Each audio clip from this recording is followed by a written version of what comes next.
Vamos a continuar la lectura de este libro maravilloso que tenemos aquí, que es el libro de nuestra Madre Verdadera, Hakchahamun, la antología libro uno, la unidad global a través de los padres verdaderos. Eh, Vamos a empezar esta parte, la parte 5 del primer capítulo, la primera sección del libro. Dice, el periodo providencial de preparación y la Santa Boda. Hacia el sur y el periodo providencial de preparación. Mientras mi madre asistía a la iglesia dentro del vientre, su hermano, mi tío Hong Sun-jong, regresó a casa después de estudiar en Japón. Luego se fue a Corea del Sur y se alistó en el ejército. Mi tío era una persona digna y encantadora. Mi abuela echaba mucho de menos a su hijo mientras servía en el ejército. Una de las razones por las que mi abuela, mi madre y yo vinimos al sur fue para verlo. Fuimos a Seúl y nos instalamos allí. Cuando llegamos por primera vez a Seúl, vivíamos en Gyeongchang-dong y allí es donde entré a la escuela primaria Hyochang. Mi abuela materna, la abuela Jo, siempre estaba conmigo y cada vez que caminábamos juntas por la calle la gente me acariciaba el pelo y me decía lo guapa que era. Era una época en la que los demás no podían andar libremente, pero yo iba de un lado a otro y hacía recados.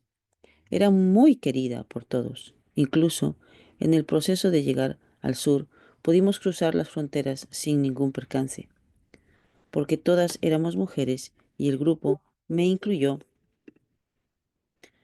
a mí, una niña pequeña. Era popular donde quiera que iba y crecí recibiendo mucho amor de las muchas personas que me rodeaban.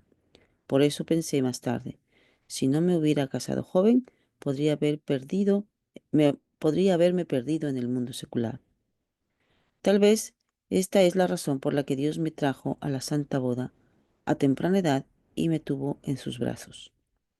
Tenía 8 años, según los cálculos coreanos, cuando estalló la guerra de Corea. Vivíamos en Seúl, así que tuvimos que huir de allí, y mi tío nos ayudó enormemente. Demonin solo pensaba en encontrarse con el Señor, porque seguía ofreciendo sus sinceras devociones. Como oficial médico del ejército, mi tío sabía de antemano que volaría en el puente del río Han. Tenía un pase para cruzar el puente y nos llevó a mi abuela, Demonim y a mí en un vehículo militar para que pudiéramos huir hacia el sur. Tan pronto como cruzamos el puente, mi tío nos dijo que nos bajáramos del vehículo y nos cubriéramos. Hicimos lo que dijo.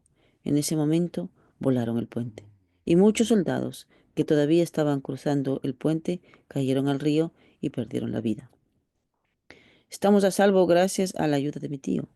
La mayoría de los coreanos de mi edad han pasado por guerras y tiempos difíciles, pero yo pude pasar por ese periodo tan precario con seguridad porque siempre estuve protegida por el cielo.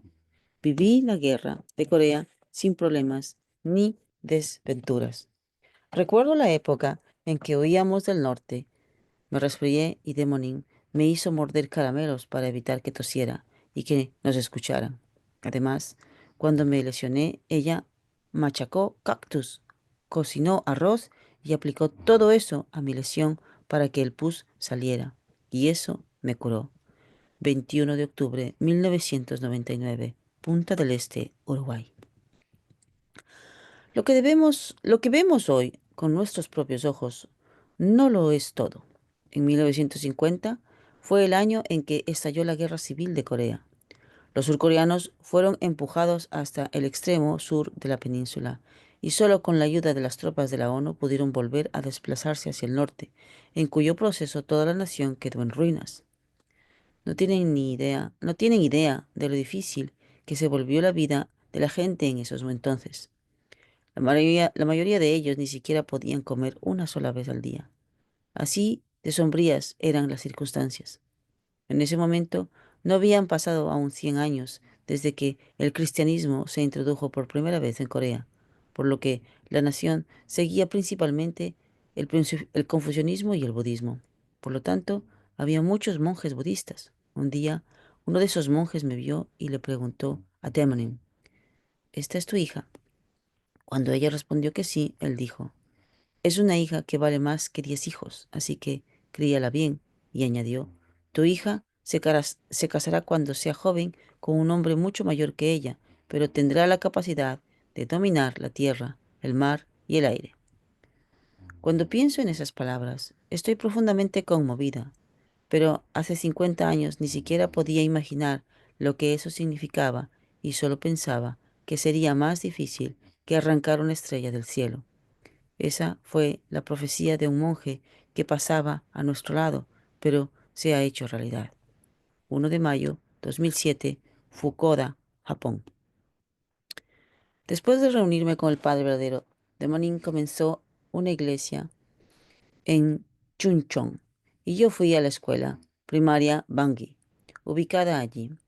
Durante la época en que me gradué de esa escuela, ocurrió el incidente de la imposición de manos.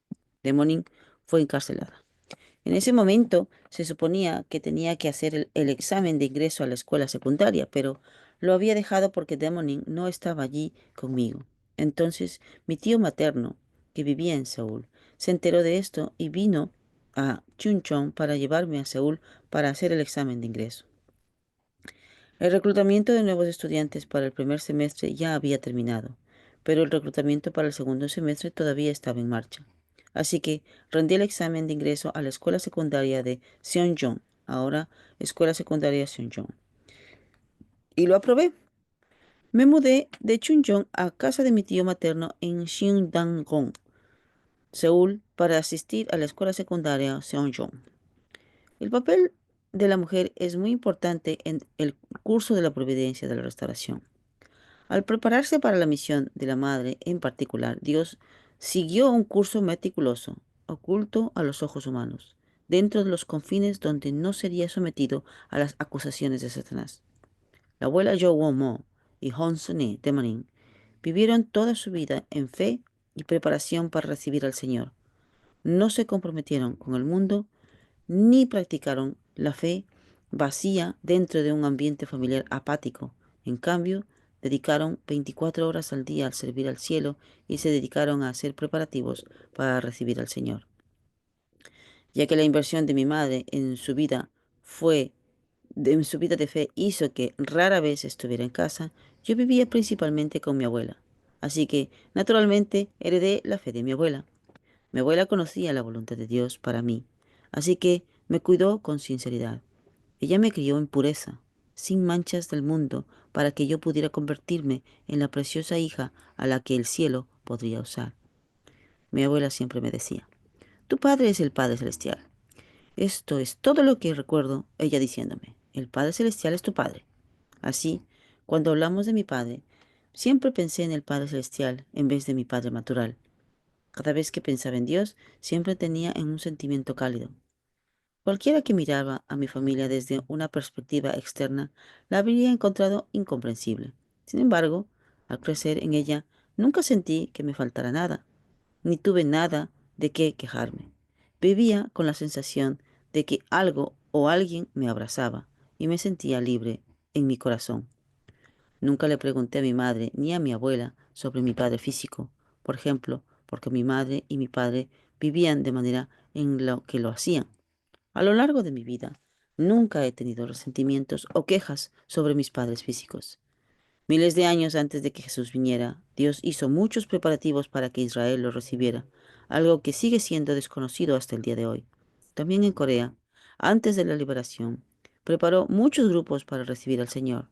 Estos grupos realizaron trabajos internos para la historia providencial de la restauración. Mi abuela materna y mi madre buscaron por todas partes esos grupos. Vivían sus vidas solo para la voluntad y preparándose para el día en que pudieran encontrarse al Señor.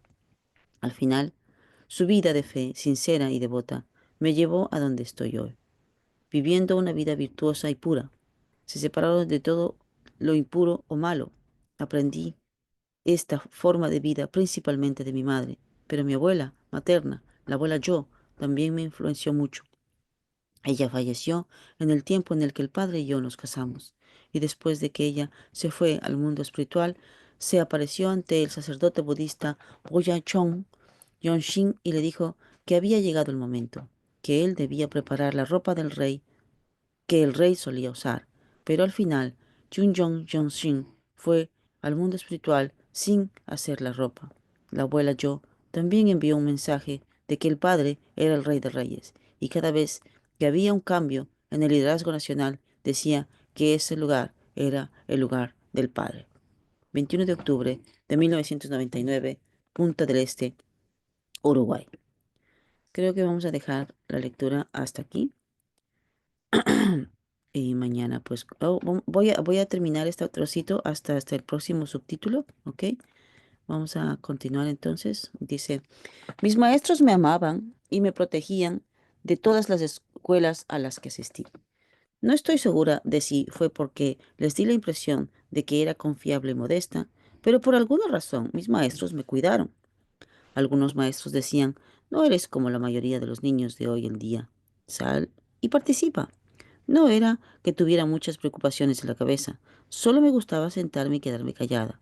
Incluso durante la adolescencia, cuando me estaba convirtiendo en mujer, nunca me preocupé por mi vida porque mi abuela y mi madre, que siempre estaban asistiendo al cielo, me enseñaron a vivir en la fe. Bajo la estricta educación de mi madre, pasé mi tiempo inmersa en la lectura de libros como Tess. Por un tiempo pensé que quería llevar una vida de campo con un par de amigos cercanos y plantar árboles frutales. No he pensado mucho en mis días de estudiante desde la Santa Boda, así que no puedo recordar mucho de esa época. Además, no he tenido tiempo de pensar en ello. Hace poco, una de mis viejas amigas me visitó. Ella y yo una vez vivimos en el mismo vecindario y fuimos a la misma escuela secundaria. Su padre me quería mucho. Otra de mis amigas fue mi superior por un año. Su nombre era Helen Kim. Se preocupaba mucho por mí, decía, eres digna y bonita. Más tarde se mudó a Canadá y a menudo me envió cartas. Cada vez que daba un discurso importante, ella venía a visitarme. Cuando compramos mi antigua escuela, la escuela secundaria de St. John, la visité y me di cuenta de que la profesora de mi clase de coreano todavía estaba allí. Todavía recuerdo su cara. Además, recuerdo que mi profesor de matemáticas se preocupaba mucho por mí. Hasta 1960 viví mayormente en reclusión, como si estuviera enterrada dentro de mi ropa. Dios me guió a llevar una vida sencilla que no me obligaba a comprometerme con el mundo secular. Dios creó circunstancias que me protegieron completamente, como si no quisiera que yo respirara el aire del mundo de Satanás. En tal entorno, eliminé mis propios pensamientos y simplemente conduje mi vida dejando que solo Dios me guiara. Solía escribir un diario. Sorprendentemente, aunque no estaba escribiendo con mucho pensamiento, en mi diario escribí algo así como Uri es Owonutongil, que significa nuestra esperanza es que Corea del Norte y del Sur se unieran. Más tarde, cuando escuché las palabras del padre sobre el tema, recordé lo que había escrito en mi diario y lo encontré muy significativo. 21 de octubre 1999, Punta del Este, Uruguay. Hasta aquí vamos a dejar la lectura de hoy. Muy entrañable, como ven, hay muchos detalles que creo que resaltan, por supuesto, sobre todo porque hay muchas cosas que pocos a lo mejor estábamos enterados del todo, sobre todo, ¿no? De estas vivencias de cuando madre era pequeña y adolescente, ¿no? Es muy bonito para mí compartir con ustedes esta parte tan linda que habla sobre el periodo providencial de preparación, ¿no? Y la Santa Boda. Apenas hemos leído un trocito de esta quinto sección, ¿no? Del libro.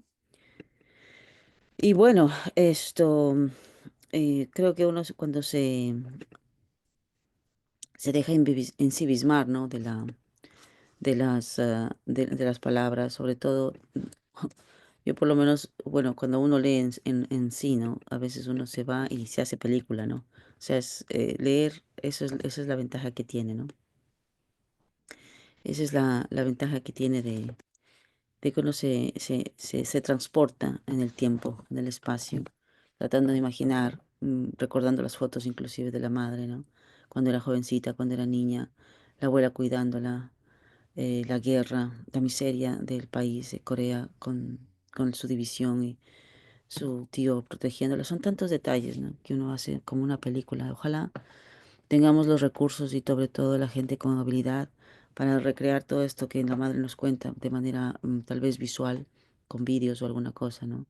Entonces, vemos que todo esto nos revela, ¿no? Como nuestra madre verdadera estuvo cuidadosamente guiada, ¿no? Y protegida por el cielo desde su infancia.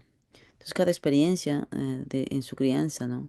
Ha tenido desafíos en la guerra, también pues su abuela, su madre, ¿no? Formaron parte de todo este curso providencial, ¿no? La madre siempre estuvo desde temprana edad, siempre fue rodeada de un ambiente centrado en fe y servicio a Dios. Es algo que nosotros también tenemos que rescatar en nuestras familias, creo yo, porque el mundo secular siempre pues nos absorbe igual, ¿no? La madre inclusive nos explica el papel providencial de la mujer, de las mujeres, ¿no? Porque su abuela, su madre, ¿no? Tuvieron un papel muy importante, su sacrificio, ¿no? En preparación para la providencia, ambas queriendo encontrarse con el Señor de la segunda venida y teniendo a la madre, ¿no? Como la mujer que se convertiría, ¿no? En la madre verdadera. Entonces, nuestra madre reflexiona de su propia vida con sencillez, ¿no? Sin distracciones mundanas. Ella fue diseñada por Dios mismo para estar protegida, ¿no? Y evitar que se comprometiera con el mundo. Entonces, la influencia de su madre, de su abuela, y el reconocimiento, ¿no? Inclusive de su misión por el profeta este budista que la encontró en la calle, preguntándole, ¿no? Esta es tu hija, esta realmente va a ser una mujer y muy importante, ¿no? Entonces, son cosas que creo que si te lo dicen desde pequeña, se te quedan grabadas en la memoria, ¿no? Entonces, al leer sobre este curso providencial de nuestra madre, la verdad es que creo que todos nos sentimos inspirados, ¿no?